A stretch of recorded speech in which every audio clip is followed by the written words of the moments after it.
You've lived your whole life asleep in your own story. It's time to wake up. There are pieces of you that you've spent a lifetime trying to hide. The anger you swallowed to keep the peace. The pain you disguised as strength. The jealousy you pretended didn't exist. The fear you buried so deep that even you can't name it anymore. You've built a life around light, around what looks good, what feels right, what earns you approval. And yet, in the silence, you can still feel the weight of something missing. You cannot become whole by ignoring what you fear, because what you fear is not outside you. It is the part of you that you abandoned long ago. We grow up believing that only the light deserves love. We learn to hide our chaos, to suppress our impulses, to reject our contradictions. But everything you suppress doesn't disappear. It waits. It waits in your tone when you're tired. It waits in your silence when you should speak. It waits in your eyes when you look at someone and see a reflection of what you can't accept in yourself. You call it resentment, irritation, or shame, but it's simply your shadow asking to be seen. You see, the shadow is not evil. It's exiled energy. It is the power you've rejected because the world told you it was wrong to feel it. Your anger is the boundary you never learned to draw. Your sadness is the depth you were taught to hide. Your doubt is the wisdom that refuses to accept shallow truths. You've been trained to polish your surface while the soul underneath grows restless, unseen, unheard. Every time you run from the dark, you shrink the size of your own life. You become smaller, quieter, more fragile. You start building walls to protect yourself from your own emotions, until you can no longer tell the difference between who you really are and who you're pretending to be. But the shadow is patient. It doesn't vanish. It waits for moments of weakness to remind you it still exists. It whispers through your addictions, your obsessions, your sudden bursts of rage or sadness. It calls you back, not to destroy you, but to complete you. To look into the shadow is not to fall. It is to finally stop running. It's to stand before the mirror and admit, this too is me. The person who envies, who hates, who fears, who doubts. All of them belong. Because healing isn't about killing what's dark in you. It's about holding it until it no longer needs to fight for your attention. The shadow becomes dangerous only when ignored. When seen with compassion, it becomes your greatest ally. The people who trigger you most are your teachers. They hold up the mirror to your hidden self. Every trait you condemn in others is a reflection of what you've denied in yourself. You hate arrogance because you've buried your confidence. You despise weakness because you've never forgiven your own. You avoid vulnerability because somewhere inside, you still believe it's unsafe to be real. But these projections are not punishments, they are invitations. Each emotional reaction is a signal that something unhealed within you is ready to surface. The shadow doesn't speak in words, it speaks in tension, in resistance, in discomfort. It shows up as jealousy when someone else succeeds.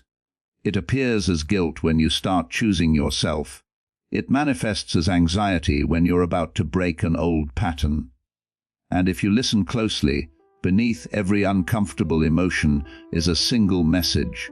Look at me. Look at the part of you that feels unworthy. Look at the part that wants control. Look at the part that sabotages love because it's afraid of loss. Every shadow aspect is born from pain, not evil.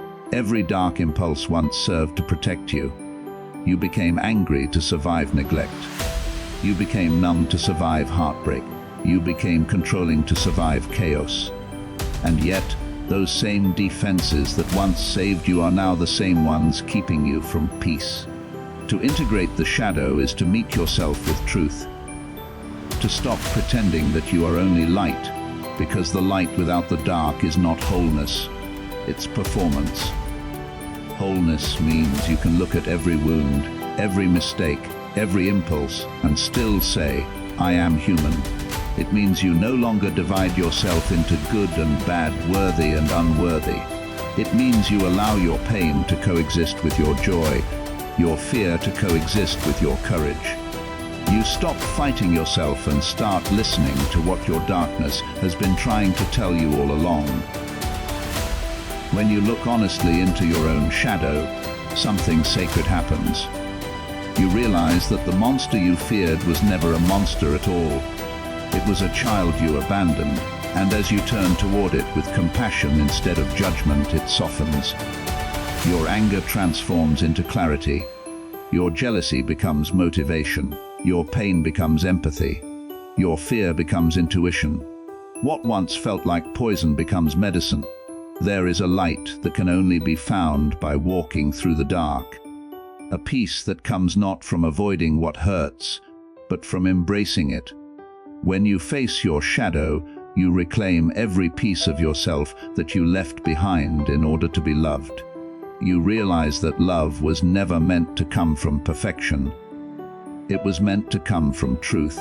You stop seeking validation in others, because you've already met the one part of you that was never asking for approval, only acceptance. And in that acceptance, you begin to feel something new. A quiet power, not the kind that shouts or competes, but the kind that simply is. The power of a person who has made peace with their darkness and no longer needs to hide. Because when you can hold both the beauty and the brokenness within you without shame, you stop fearing life itself. You become grounded, authentic, awake, and the shadow, once your prison, becomes your source of freedom. You can only become whole by turning toward what you fear, not away from it. You can only discover your true strength by embracing what once felt unbearable. Because those buried parts, the anger, the pain, the doubt, they are not your enemies. They are your unclaimed power. And they've been waiting for you to remember that you are not here to escape yourself, but to meet yourself fully in the mirror of your own becoming. You've worn masks for so long that sometimes you forget there's a face beneath them. The good one, the strong one, the unbreakable one, the one that smiles when it's hurting, the one that says, I'm fine, when it's falling apart, the one that laughs louder in a room full of people just to hide how quiet it feels inside. You built these masks out of necessity, out of survival, out of the deep human need to belong. But somewhere between who you are and who you were told to be, something went missing. The real you slipped beneath the surface, buried under layers of performance and expectation. Since childhood, you were taught that love is conditional. Be polite, be strong, be smart, be kind, but not too much of any of it. Don't cry too long. Don't speak too loudly. Don't feel too deeply. Little by little, you learned that authenticity had a cost. So you started trading pieces of your truth for safety, for approval, for belonging. You became what others needed you to be, not because you were weak, but because you were human. We all learn the art of shifting to survive the early storms of life. But every mask that protects you also imprisons you. You crafted identities like armor, the confident one, the responsible one, the funny one, the perfect one, each role carefully designed to keep the world from seeing your trembling hands beneath the table. You became fluent in the language of pretending. You learned how to act okay before you ever learned how to actually be okay. And after years of wearing that mask, you began to believe it was your skin. You forgot that behind the calm voice and measured smile, there was still a pulse, still a soul, waiting to be seen. The persona is the face you show the world, but it's not the face you see when you're alone at night. It's a costume stitched together from every expectation you've absorbed. Parents, friends, culture, society. You wear it so naturally that even when you're exhausted, you keep smiling because the mask has become muscle memory. It whispers, don't let them see you cry. Don't let them see you doubt. Don't let them see you fail. And so you live in constant performance, mistaking applause for connection and approval for love. But the soul doesn't care for masks. It aches beneath them. It longs for air, for truth, for something raw. And the longer you suppress it, the heavier it becomes.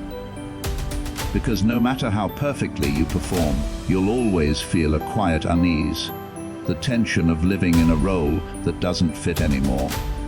It shows up as burnout, as anxiety, as the strange emptiness that creeps in even when everything looks perfect on paper. That emptiness isn't failure, it's the soul's hunger for authenticity. The mask protects you, but it also separates you. It keeps you safe from rejection, but it also keeps you isolated. You can be surrounded by people who adore your persona and still feel invisible because no one truly sees the one behind it. The more you perfect your act, the lonelier it gets. Because deep down, you know they love the version of you that never existed. And part of you wonders, if they saw the real me, would they stay? Growth begins the moment the mask cracks, when the performance falters, when your voice trembles, when the image shatters and truth spills through. It feels like failure, but it's freedom. It's the soul finally breathing after years of suffocation. Because authenticity doesn't begin with becoming more. It begins with unbecoming everything you were never meant to be. The crack in the mask isn't your weakness. It's your awakening. It's the moment when pretending costs more than it protects. When you stop trying to be everything to everyone and start trying to be something real to yourself.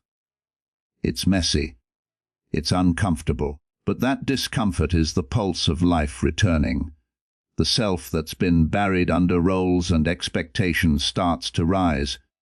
Not polished, not perfect, but honest. You start realizing that the good one was just afraid of disappointing people. The strong one was terrified of collapsing. The successful one was hiding the fear of not being enough. And underneath them all is someone tender, confused, imperfect, but alive. That's the self you've been avoiding. The one that doesn't need a script to exist. The one that laughs without checking who's watching. The one that cries without shame. The one that feels everything and doesn't apologize for it.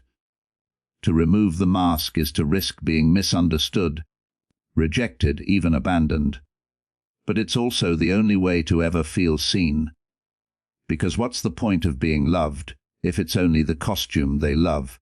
The moment you start showing your cracks, you give others permission to show theirs. That's where real connection begins, in the space between two people who've stopped pretending. In that space, you remember what it means to be human again. The persona will always try to rebuild itself. It will whisper that it's safer to hide. That truth is too heavy, that vulnerability is too dangerous. But safety without truth is just another kind of prison, and no amount of external validation can fill the emptiness that comes from betraying yourself. You don't lose yourself all at once. You lose yourself every time you say yes when your soul is screaming no. You lose yourself in the silence of holding back what you really feel. You lose yourself in the performance of being fine when your heart is breaking. To grow is not to add more layers. It's to strip them away, to sit in the discomfort of your own truth without covering it up. To let the mask fall and trust that what remains is enough. When you stop trying to be the good one or the strong one, you begin to see the person underneath, flawed, raw, but real. And it's only in that rawness that healing begins to move. The world doesn't need another perfect face. It needs presence. It needs honesty. It needs the quiet bravery of someone who has stopped pretending. Because every time you drop a mask, someone else finds the courage to drop theirs. And somewhere in the space between those unguarded souls, something sacred happens. Two realities touch without illusion, without performance, without disguise. The human being you've always been starts to breathe again, not as an image, but as truth, not as perfection, but as presence, not as what the world expects, but as what your soul remembers you to be, the inner call. Every crisis, every heartbreak, every failure is a whisper from your deeper self saying, "Come home." You think you're falling apart, but something ancient inside you knows. This is not the end, it's the calling. The moments that break you are not punishments, they are invitations. Invitations to return to the place you left behind when you started chasing the world's idea of who you should be. You've spent years running outward, toward achievements, toward validation, toward safety. But life, in its mysterious mercy, has a way of stripping away everything that is not truly you. And when it does, when the noise dies and the illusion cracks, the silence that remains is not emptiness, it's home. You were born whole, you were born connected, but slowly you drifted. Piece by piece, the world taught you how to forget. Forget your intuition, forget your softness, forget your truth. You learned to become efficient, productive, acceptable. You learned how to survive, but you forgot how to listen. You forgot that there's a voice beneath the noise, a quiet knowing that never stopped calling your name. The inner call doesn't shout, it doesn't demand, it waits. It waits beneath your exhaustion, beneath your confusion, beneath the persona you've worn for too long. And when the world begins to crumble around you, when the job disappears, when the love you depended on leaves, when the dream dissolves, that's when the call gets louder. Not because life is cruel, but because your deeper self can no longer stay silent. It's saying, stop running, stop building walls, stop pretending you're fine, come home. So you think the crisis is your enemy, but it's actually your messenger. It's the soul's alarm clock, shaking you awake from the trance of survival, because you can't live your entire life performing roles you've outgrown. At some point, the mask begins to suffocate, and the universe intervenes to break it open. That heartbreak you thought would destroy you, it's the doorway. That failure that shattered your confidence, it's the initiation. That loneliness that feels unbearable, it's the silence before your rebirth. The deeper self doesn't want your perfection, it wants your presence. It doesn't care about your RA, your status, your image. It only cares if you've remembered the sound of your own heartbeat. It speaks through the H that won't go away, the restlessness that success can't soothe, the longing that no relationship can fill, because the longing is not for something outside you. It's for yourself. It's the pull back to what's real, what's sacred, what's eternal. You call it a breakdown, but the soul calls it a breakthrough. You call it failure, but life calls it correction. You call it loss, but truth calls it clearing. When everything falls apart, what's actually happening is the falling away of everything false.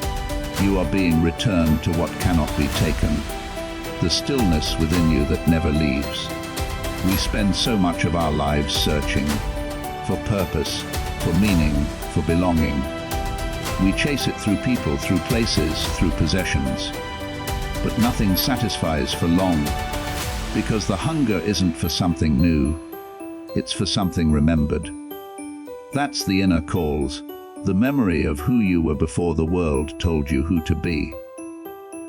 It's the longing to return to your natural rhythm, your unfiltered essence, your untamed truth. And sometimes the only way life can lead you there is by breaking everything you built that isn't you. The inner call doesn't arrive when things are easy.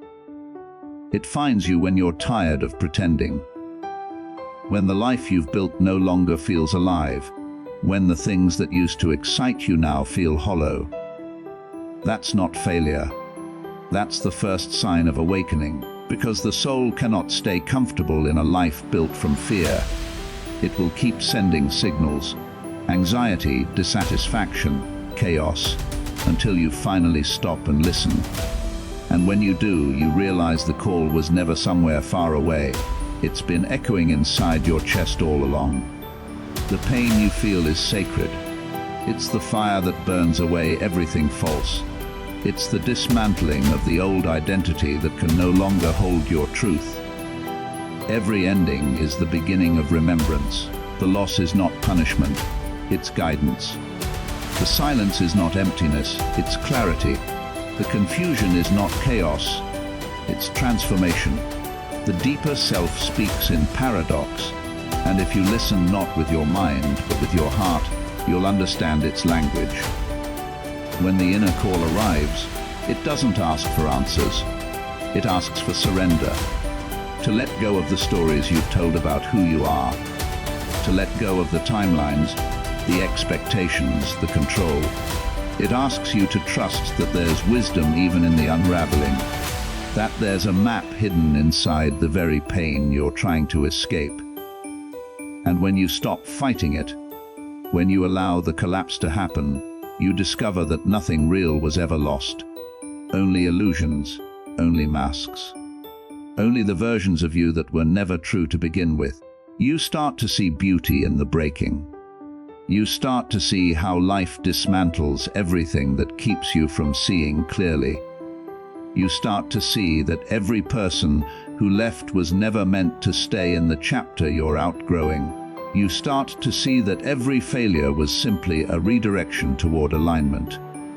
You start to see that the universe has been conspiring, not against you, but for your awakening.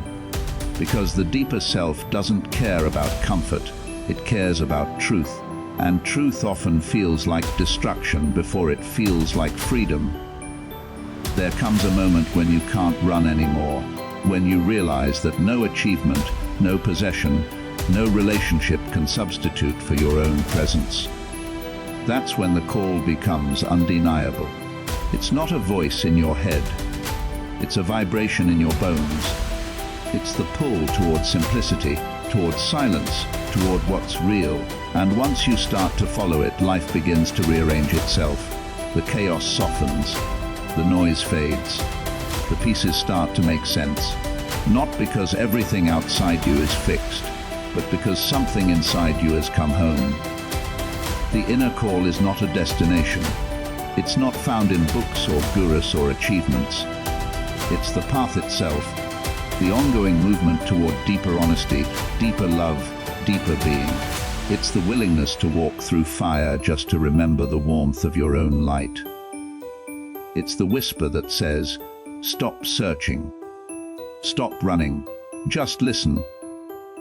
Because the home you've been searching for was never a place.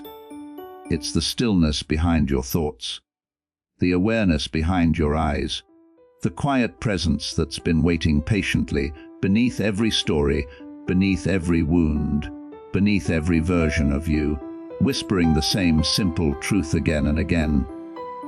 Come home. True strength is not found in being pure light, but in learning to dance with your darkness. You've been taught that light is good and dark is bad, that joy is success and pain is failure, that love must always look beautiful and never burn. But life doesn't move in straight lines. It moves in circles, like day and night, inhale and exhale, rise and fall. To live fully is not to choose one side over the other, but to let both exist, to let both breathe through you. The light shows you who you can be. The darkness shows you who you are. We spend years trying to stay in the light, chasing happiness, peace, and perfection as if the dark parts of us are mistakes. But every time you deny your darkness, you deny half of yourself. Every time you hide your pain, you hide your depth. Every time you silence your anger, you silence your truth. And the more you run from it, the more it follows, whispering through your dreams, through your moods, through the cracks in your composure. The darkness doesn't disappear when ignored. It grows roots in your silence. And one day, when the mask of control finally breaks, it spills out, raw, chaotic, alive, not to punish you, but to free you. Darkness is not evil, it's the womb of transformation. Every seed begins in darkness. Every birth happens in shadow. Even the stars need the night to shine. Your darkness is not a curse, it's your teacher. It strips away illusions, dismantles the lies you tell yourself, and forces you to confront what is real. It asks you to stop pretending and start listening to your fears, your wounds, your rage, your grief. Because buried beneath them is not weakness, but power. We often mistake strength for control, for holding it all together, for never showing the cracks. But real strength is the courage to break. It's the quiet willingness to fall apart when your soul demands it. It's the understanding that surrender is not defeat, it's alignment. That the dark nights you fear are the very portals through which your light is born. Every breakdown has a hidden rhythm. Every collapse a secret purpose, to bring you back to balance. The light cannot heal what the dark has not revealed. You can't evolve by rejecting one half of your nature. The mind wants purity, to be only good, only peaceful, only right. But the soul wants wholeness, to contain everything, to integrate it all. When you reject your shadow, you fragment. You become divided, split between who you show and who you hide. But when you allow both to exist, the light that creates and the dark that destroys, something miraculous happens. You stop fighting yourself. You stop trying to be pure and start trying to be real. Darkness teaches compassion. When you've faced your own pain, you stop judging the pain of others. When you've walked through your own rage, you understand the rage of the world. When you've met your own fear, you recognize it in the eyes of those around you. You realize that everyone is fighting a silent war within, balancing between the urge to shine and the instinct to hide. And from that understanding, love grows. Not the soft, sentimental love that avoids discomfort, but the fierce love that embraces everything human. There is a moment in every person's journey where the light fades and they find themselves in a place they don't understand. Lost, uncertain, raw. It feels like death, but it's a birth. Because the soul cannot expand without destruction. You lose your certainty so you can gain wisdom. You lose your identity so you can find truth. You lose the illusion of control so you can finally experience freedom. The darkness doesn't steal your light. It teaches you how to carry it. The union within is not a peaceful process. It's not meditation under the sun. It's wrestling with your demons in the night. It's the storm that clears the sky. It's the fire that burns away everything false. You face your shadow and tremble. You face your fear and shake, but somewhere between resistance and acceptance, a shift happens. You stop asking the darkness to go away, and you start asking what it's trying to show you. And that's when the dance begins. The dance between light and dark is not a battle. It's a rhythm. Like the tide, it pulls and releases. Like breath, it expands and contracts. When you learn to move with it instead of against it, you find harmony. Not the fragile harmony of perfection, but the living harmony of balance. You laugh even while you grieve. You hope even when you doubt. You rise even as you fall. And in that paradox, you find your truth. That you were never meant to be one thing. You were meant to be everything.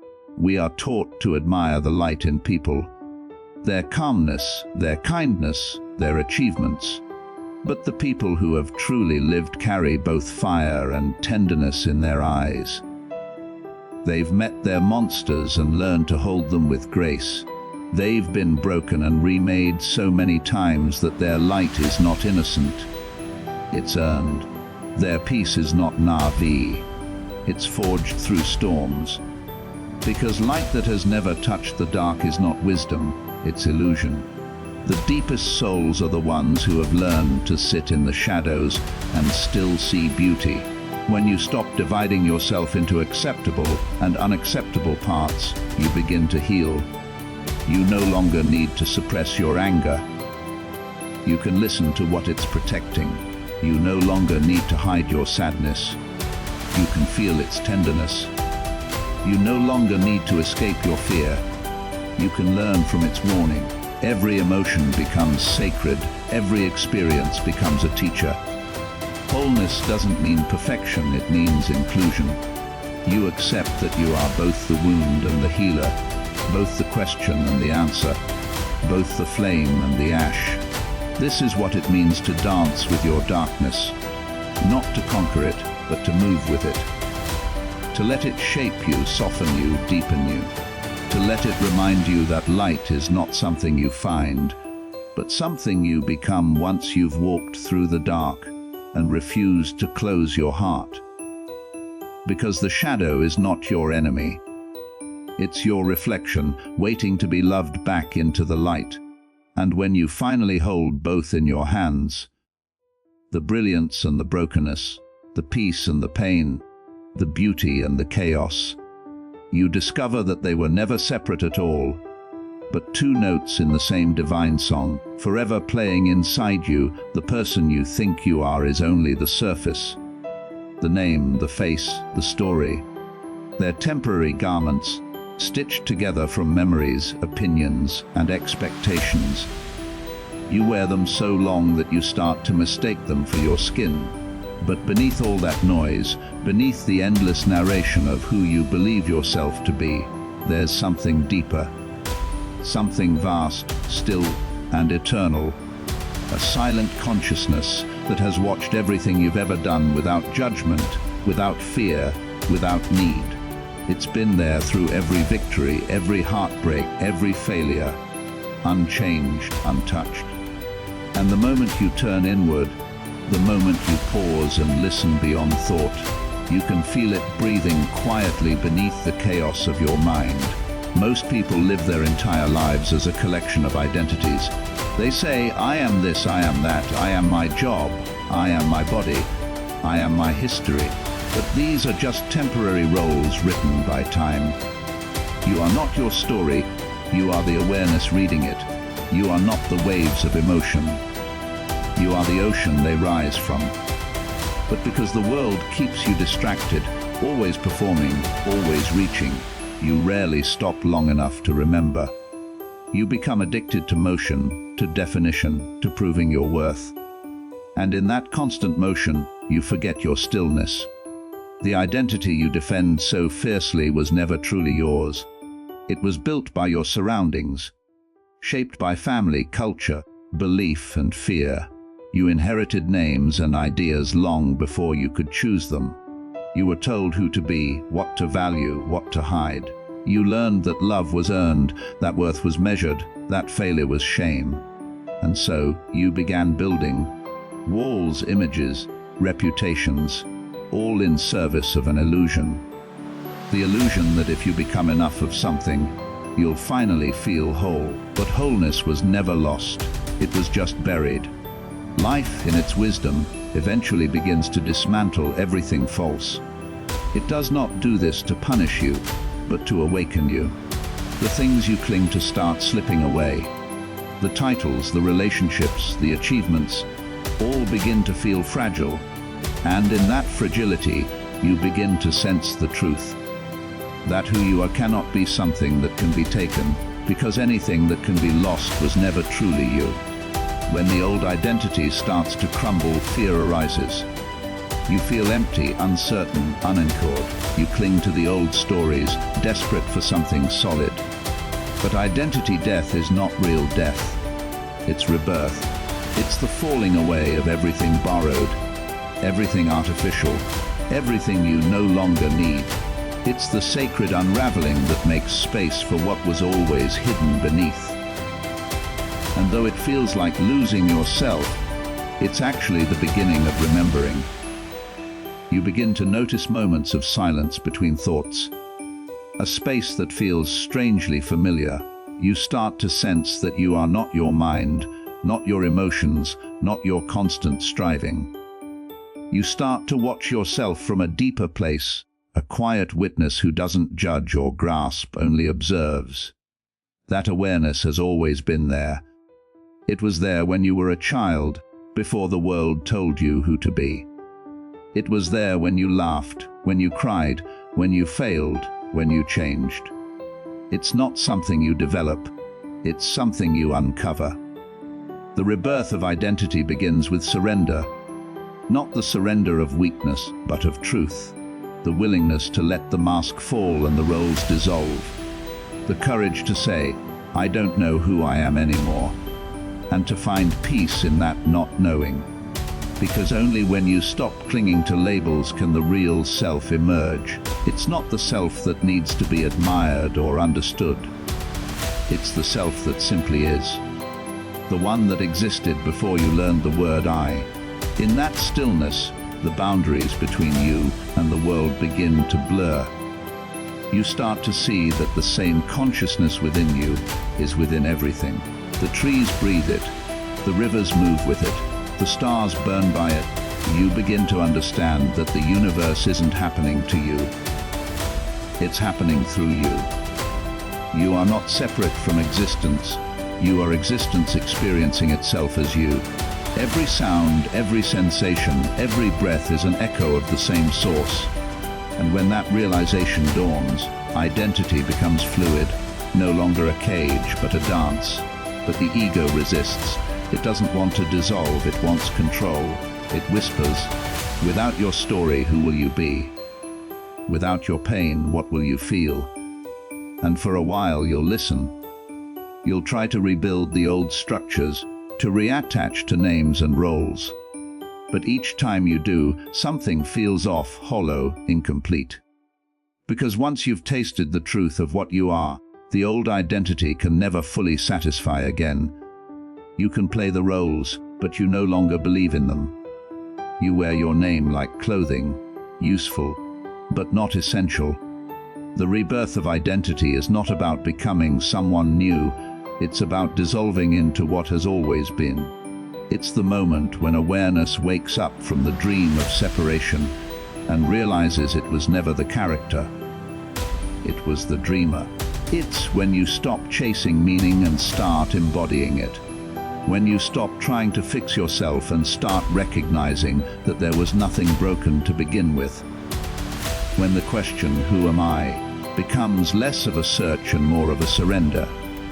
And in that surrender, you realize that identity was never the truth. It was the veil. The world may still see the surface, the name, the face, the story, and that's fine. But inside something shifts. You move through life lighter, freer, more present. You can fail without collapsing, love without clinging, lose without despair. Because you no longer confuse change with loss.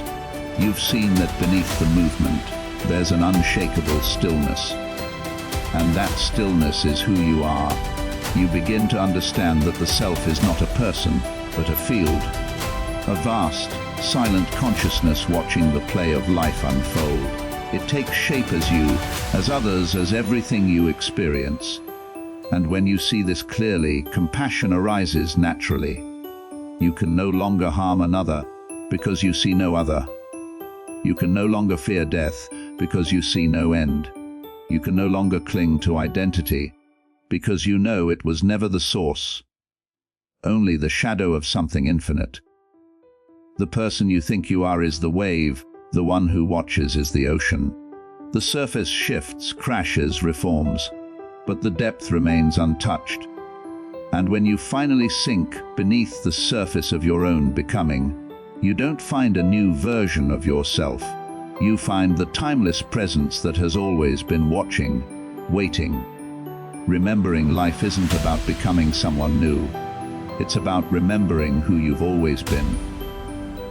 You spend years chasing transformation, trying to fix yourself, improve yourself, build yourself into something better, more worthy, more complete. But deep down, a quiet truth keeps whispering. You were never broken to begin with. Every search for meaning, every longing for purpose, every attempt to reinvent yourself, it's not a journey forward. It's a journey back to the beginning. back to the essence you've forgotten beneath layers of noise, fear, and expectation. From the moment you were born, the world began to teach you who to be. You were given names, labels, and definitions. You learned to smile when approved, to hide when shamed, to fit where you didn't belong. Piece by piece, you built an identity that wasn't truly yours. You learned to perform, to say what people wanted to hear, to act how they needed you to act. And as you perfected the performance, you drifted further from the silent truth within you. You began living life through borrowed eyes, forgetting the clarity of your own vision. And yet, somewhere in the background, something within you never forgot. A faint hum beneath the surface of your mind, a still presence that watched everything you became without judgment. It watched you grow, fail, succeed, and break, untouched by the chaos. It's been there through every storm, every heartbreak, every rebirth. That's the part of you that's real. The awareness behind your thoughts, the stillness beneath your emotions, the watcher behind the story. You call it intuition, soul, consciousness. It doesn't need a name. Because it's not a thing to be understood. It's what's looking through your eyes right now. But the world taught you to look outward for truth. In books, in success, in others' approval. You were told to seek the light, never realizing it was already shining within you. So you searched for love, for recognition, for a reason to feel alive. You thought awakening would come from finding something new. But awakening isn't discovery, it's remembrance. There comes a moment in every life when the illusion begins to crack. Maybe it's a loss that breaks you open, or a failure that strips away your pride. Maybe it's the quiet emptiness that lingers even after you've achieved everything you thought you wanted. It's the moment when you realize that nothing outside you can fill the silence inside. That moment feels like death, but it's not. It's birth.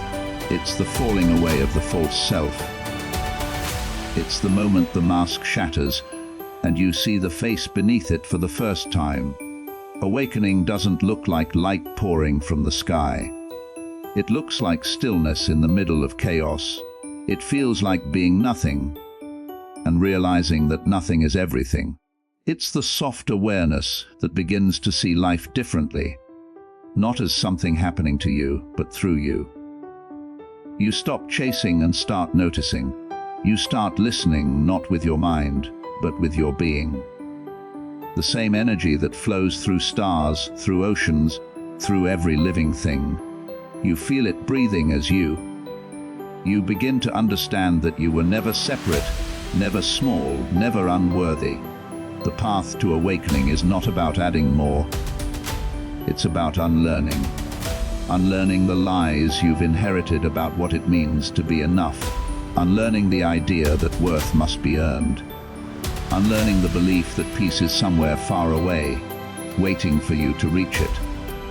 It's already here, right here, beneath the noise, beneath the striving, beneath the endless becoming.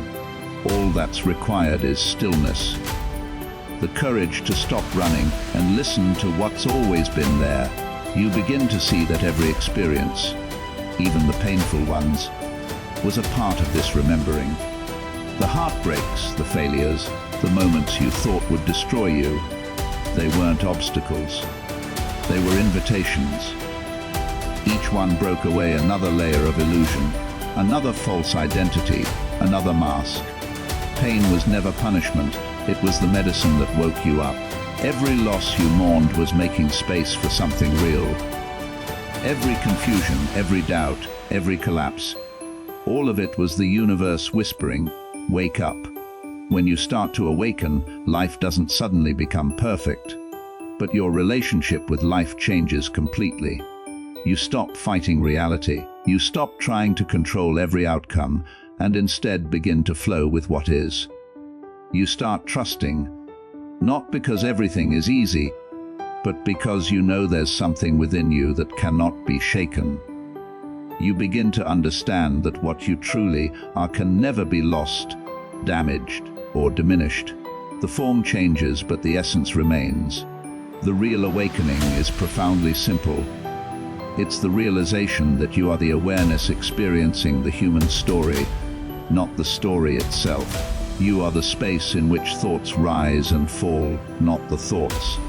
You are the light behind the eyes, not the reflection they see. Once you know this, even for a moment, life is never the same again. You can play every role: friend, parent, dreamer, lover.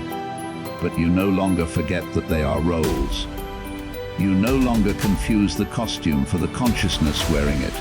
When you live from this awareness, even ordinary moments become sacred. A breath, a smile, a sunset, everything feels alive because you are finally present. You stop waiting for the next thing to make you whole. You stop believing that life begins someday in the future. It's happening now. You begin to experience the deep peace that was always here, hidden beneath the noise of becoming. Awakening isn't the end of your humanity. It's the beginning of living it fully, because now you see that your joy and sorrow, your light and shadow, your fear and love, they're all part of the same dance. Nothing is rejected, nothing is wrong. Everything belongs. You realize you don't need to escape the world to be free. You just need to see through it. And in that seeing, a quiet smile forms, not of victory, but of remembrance. You remember the child who once looked at the world with wonder before being taught to doubt. You remember the silence that existed before words. You remember that behind every mask, every title, every story, there's only this: awareness, presence, life itself. And as you return to that remembrance, you understand what awakening truly means. It's not about becoming someone new. It's about returning home to the one you've always been. The one who was never asleep, only dreaming.